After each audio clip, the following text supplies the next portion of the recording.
Om Swastiastu, salam guru penggerak. Jumpa lagi dengan saya Iwayan Surya Saputra, guru SMP Dwi Jenderal Denpasar, calon guru penggerak Kota Denpasar. Pada kesempatan ini, saya akan menyampaikan rancangan tindakan untuk aksi nyata, di mana saya kembangkan adalah teknik pembelajaran bermakna dan terampil. Hal ini tentunya terinspirasi dari pemikiran Bapak Ki Hajar Dewantara. Teknik pembelajaran bermakna dan terampil yang saya maksud di sini adalah dalam proses pembelajaran saya mengedepankan dua aspek. Yang pertama adalah teknik pembelajaran bermakna, yang merupakan pendekatan yang baik dan positif untuk menyikapi siswa yang mengalami masalah atau hambatan dalam belajar sesuai dengan metode Among. Teknik-teknik baik ini sangat penting dalam proses pembelajaran, karena seperti kita ketahui secara umum, di setiap kelas pastinya akan kita temui siswa yang kemampuan belajarnya rendah, ada pula siswa yang masuk kategori malas ataupun nakal. Pendekatan ini akan mengambil peran yang penting di sana, karena mereka akan diakomodir dengan baik, diarahkan, difasilitasi, sehingga muncul kesadaran dari dalam diri sendiri. Adapun bentuknya, seperti sebelumnya yang sudah pernah saya sampaikan dalam demonstrasi kontekstual, yakni menyajikan materi penuh makna, kemudian mengatasi kesulitan belajar siswa dengan analogi yang nyata, kemudian juga berhenti mengkritik siswa dengan keras. Nah, sejalan dengan waktu, saya juga akan terus mencoba mengembangkannya dalam berbagai bentuk yang sesuai nantinya dalam menunjang pembelajaran di kelas. Selanjutnya, aspek berikutnya adalah keterampilan. Keterampilan di sini memberikan arti bahwa dari proses kegiatan pembelajaran, kegiatan belajar ini berorientasi pada peserta didik ataupun siswa. Kemudian, sekaligus memberikan bekal pada siswa berupa keterampilan atau keahlian untuk kecakapan hidup siswa. Penekanan kegiatan pembelajaran ini pada kegiatan proyek, praktek, dan produk. Kemudian kita lanjut pada latar belakang. Nah, adapun latar belakang aksi nyata ini saya lakukan adalah yang pertama, yakni untuk mengaktualisasi diri sebagai pendidik selayaknya penjaga taman yang tidak henti-hentinya merawat dan menumbuh kembangkan peserta didik berdasarkan kodrat alam dan kodrat zamannya. Kemudian yang kedua, yakni Among Method atau metode Among. Bagi saya ini adalah sesuatu hal yang sangat menarik dalam bentuk tuntunan dan bimbingan dari konsep pemikiran Bapak Ki Hajar Dewantara. Hal ini dapat kita gunakan untuk mengatasi permasalahan belajar pada diri peserta didik ataupun siswa, sehingga kita akan memandang tidak ada kegagalan dalam pembelajaran. Semua adalah hasil. Hubungan yang baik pun, yang kuat pun akan tercipta di dalamnya, sehingga akan memastikan adanya rasa saling pengertian, saling memahami, saling menghargai, saling menghormati. Tentunya ini akan meminimalisir, bahkan tidak akan memunculkan terjadinya konflik antara guru dengan siswa ataupun guru dengan orang tua siswa. Nah, latar belakang yang pertama dan kedua ini berkaitan dengan teknik pembelajaran bermakna. Selanjutnya, latar belakang yang ketiga itu adalah pembelajaran yang bahagia dan menyenangkan. Indikator termudahnya adalah pembelajaran banyak menyajikan senyuman di dalam prosesnya. Siswa ikut serta dilibatkan secara aktif mulai dari tahap awal pembelajaran hingga penyusunan rubrik penilaian, sehingga mereka akan antusias dan penuh tanggung jawab mengikuti kegiatan pembelajaran, mengingat aspirasi siswa terdapat ataupun ikut ambil bagian di dalam proses pembelajaran. Ini mungkin nanti pendekatan penilaiannya akan assessment as learning. Kemudian keempat adalah keterampilan hidup. Selain pengetahuan berupa teori dan konsep, jadi kita harapkan nanti siswa memiliki keahlian ataupun keterampilan yang melalui penerapannya dalam bentuk kegiatan proyek, kemudian praktek, produk.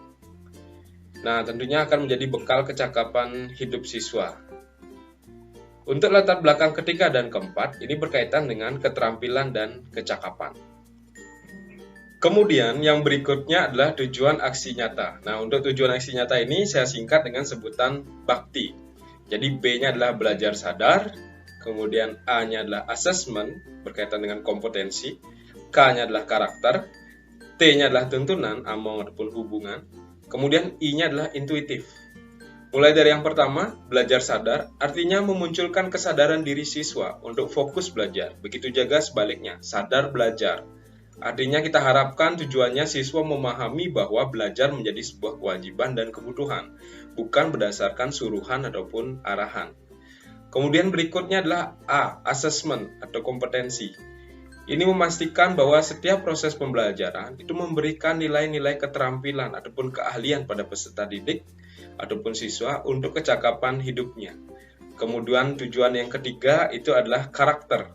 Jadi kita harapkan dari proses pembelajaran ini siswa terbentuk dengan karakter yang baik, berbudi pekerti, memiliki akhlak sesuai dengan harapan menjadi pelajar Pancasila, kemudian mentalitasnya baik, dan yang terpenting di sini adalah siap menyikapi perubahan dengan bijaksana sesuai dengan kodrat zamannya, sehingga tidak mudah terjerumus pada hal-hal yang negatif. Kemudian yang berikutnya tujuannya adalah tuntunan Among. Ini adalah terciptanya hubungan yang baik, yang tulus antara guru dengan siswa, guru dengan orang tua siswa, termasuk guru dengan seluruh warga sekolah.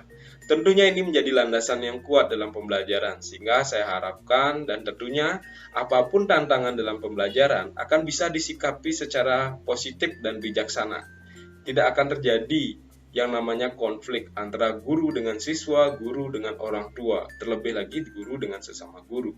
Karena di sini kita menekankan bagaimana konsep Among. Kemudian yang berikutnya adalah tujuannya berkaitan dengan intuitif. Intuitif kalau kita cari artinya itu berkaitan dengan kata hati.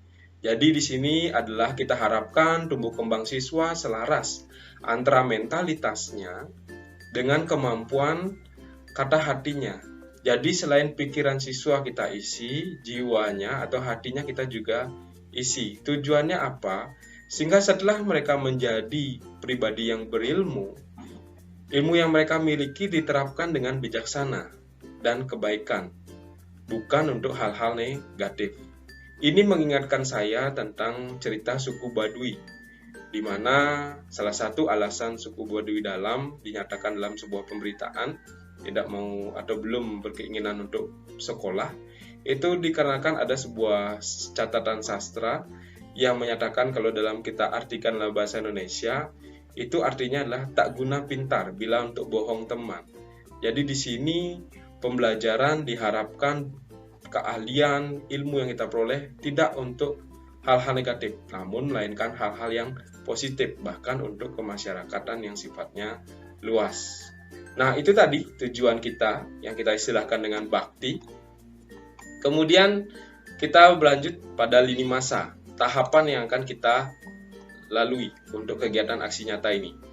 Nah, saya sajikan dalam bentuk jenjang grafik.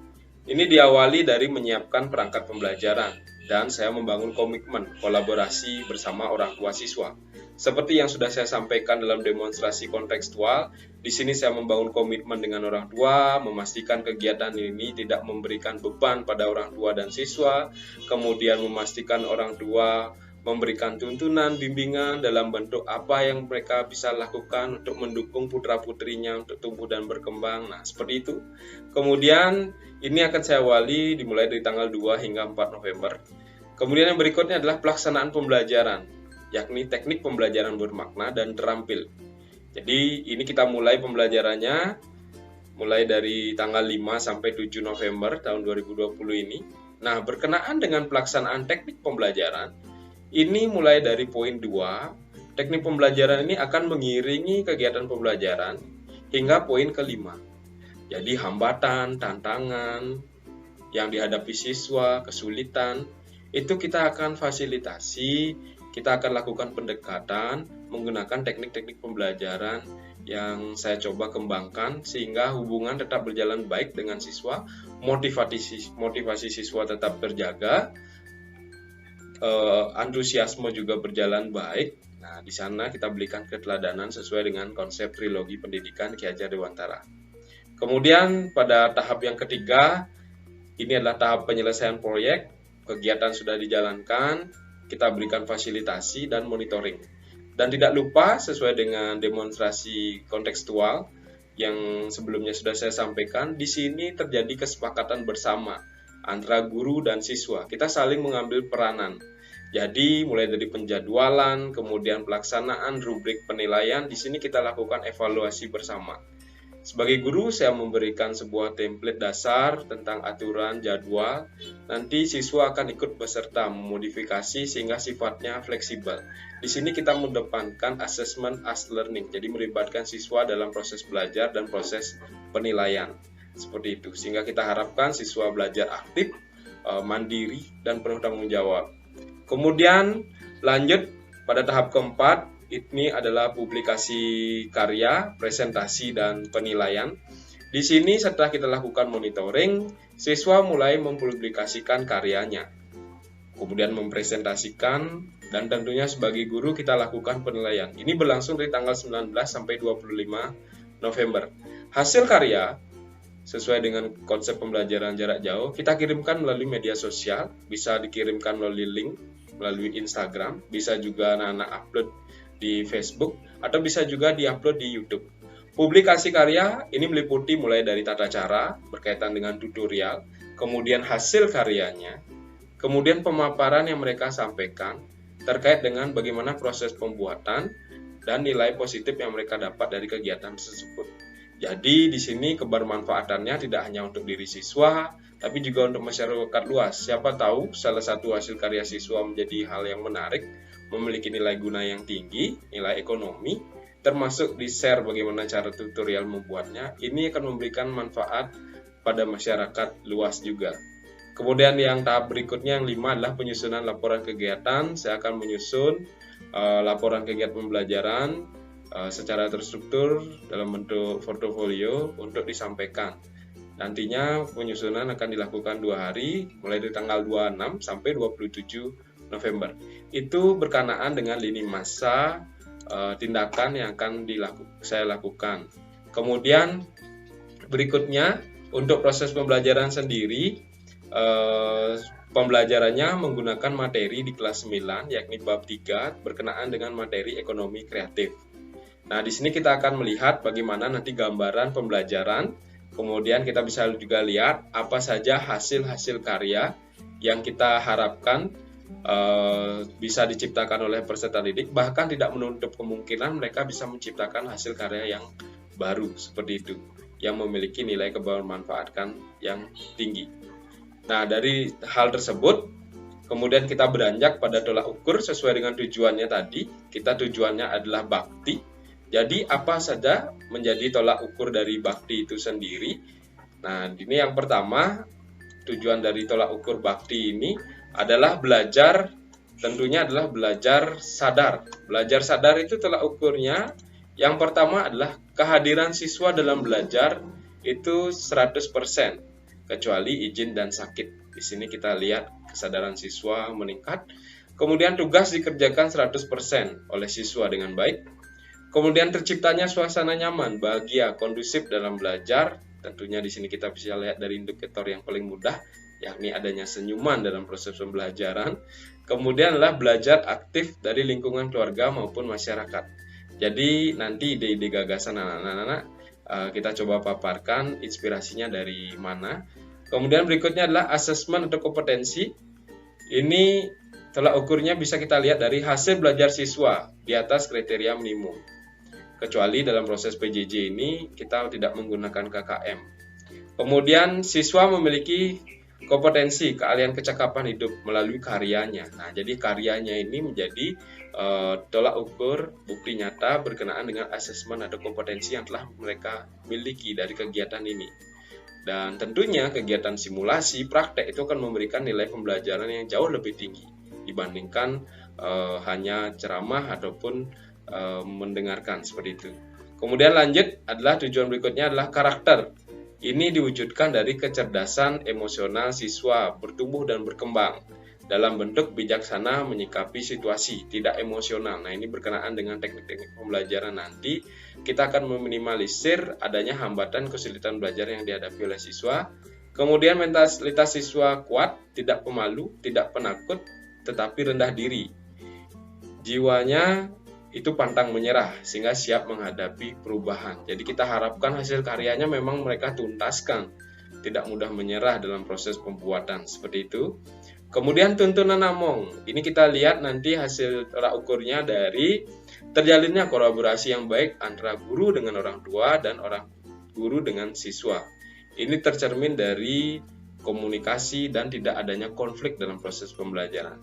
Kemudian apapun bentuk cara perubahan yang terjadi dalam pembelajaran akan dapat saling dimengerti satu sama lain, antara guru, siswa, dan orang tua akan saling menguatkan. Nah, nanti di sini bentuk jalinan komunikasi itu menjadi tolak ukur. Kemudian intuitif, ini berkaitan dengan intelektualitas dan karakter berjalan dengan selaras dan diwujudkan dalam tindakan atau praktik baik. Berdasarkan kata hati, contoh sederhananya ketika kita melihat sampah berserakan, otomatis dibersihkan tanpa mempertimbangkan siapa yang salah, namun pemikirannya di atas hal tersebut, yakni untuk kebaikan bersama. Jadi nanti setelah pembelajaran ini berakhir, siswa sudah menghasilkan karya, tetap kita pantau siswa dalam proses pembelajaran jarak jauh ini, tindakan-tindakan positif apa yang mereka lakukan dalam kesehariannya di rumah. Nah, itu menjadi tolak ukur dalam proses pembelajaran yang akan kita terapkan dalam aksi nyata ini. Nah, berikutnya berkenaan dengan dukungan. Dukungan di sini yang pertama tentunya adalah akses internet yang menunjang proses pembelajaran. Kemudian yang kedua adalah kolaborasi orang tua dan guru beserta sekolah. Tentunya yang ketiga adalah aplikasi edukasi yang saya terapkan. Semisal Zoom nantinya, Google Classroom, nah, seperti itu yang akan menunjang pembelajaran, dan juga media sosial yang akan menunjang bagaimana proses publikasi hasil nantinya. Kemudian yang berikutnya adalah media belajar seperti laptop, smartphone, itu sangat menunjang. Termasuk mungkin siswa akan menggunakan kamera dalam proses pembuatan tutorial kegiatan karya ini, seperti itu.